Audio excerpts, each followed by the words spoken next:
ಮಾನ್ಯ ಸಚಿವರಿಗೆ ಧನ್ಯವಾದಗಳು. ಗದಗು ಕೋಮು ಸೌಹಾರ್ದತೆಗೆ ಮೊದಲಿಂದಲೂ ಕೂಡ ಹೆಸರಾದಂತಹ ನಗರ.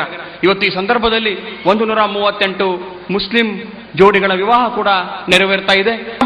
ದಿವ್ಯ ಸಾನ್ನಿಧ್ಯವನ್ನು ವಹಿಸಿರುವಂತಹ ನಡೆದಾಡುವ ದೇವರು ಎಂದೇ ನಾಡಿನಲ್ಲಿ ಪ್ರಖ್ಯಾತರಾದಂತಹ ಪರಮ ಪೂಜ್ಯ ಡಾಕ್ಟರ್ ಪಂಡಿತ ಪುಟ್ಟರಾಜ ಕವಿ ಗವಾಯಿಗಳವರು ನೆರೆದಂತಹ ಎಲ್ಲ ವಧುವರರಿಗೆ ಆಶೀರ್ವಾದ ಪೂರ್ವಕವಾದ 2 ನುಡಿಗಳನ್ನ ನುಡಿಬೇಕಾಗಿ ಅವರಲ್ಲಿ ಭಕ್ತಿಪೂರ್ವಕವಾಗಿ ವಿನಂತಿಯನ್ನ ಮಾಡ್ಬೋತಾ ಇದೀವಿ.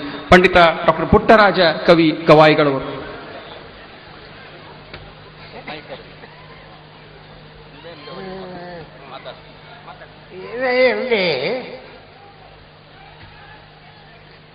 ಹೇಳ್ಬೇಕಂದ್ರೆ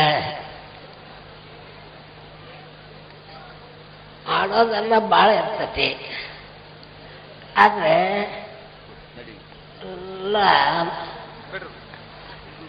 ಮಾಡಿ ನಮಗೆ ಅತ್ಯಂತ